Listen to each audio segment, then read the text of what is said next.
We choose to go to the moon in this decade.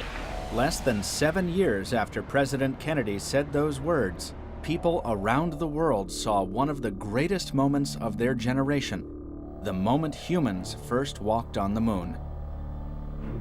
Okay, I'm gonna leave that 1 foot up there and both hands down about the 4th rung up. There you go.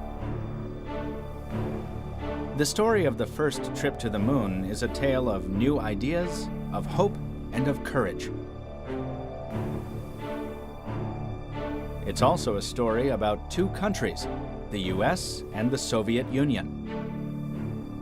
President John F. Kennedy made his first speech about sending a man to the moon in May 1961. At that time, the Soviet Union had already started to explore the space beyond our planet.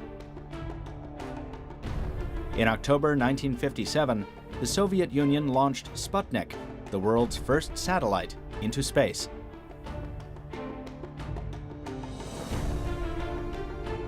Then, the Soviets became the first nation to send a person into space. This was a major win for them. But the American space program was not far behind. In 1961, the first American astronaut, Alan Shepard, went into space.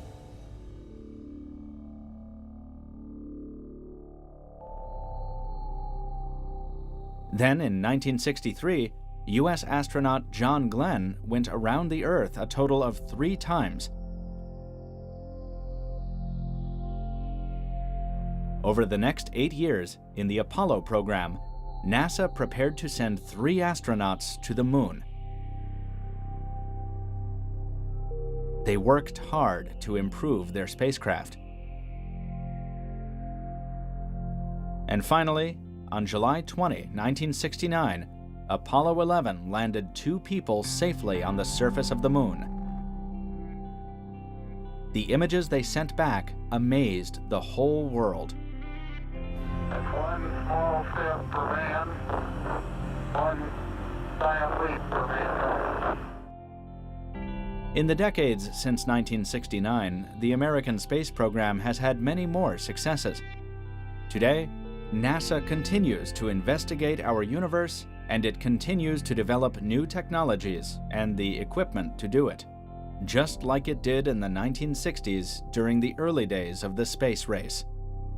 However, instead of competing with each other, Russian and American astronauts, like this crew on the International Space Station, can now be found working together to expand our knowledge about what's beyond our planet.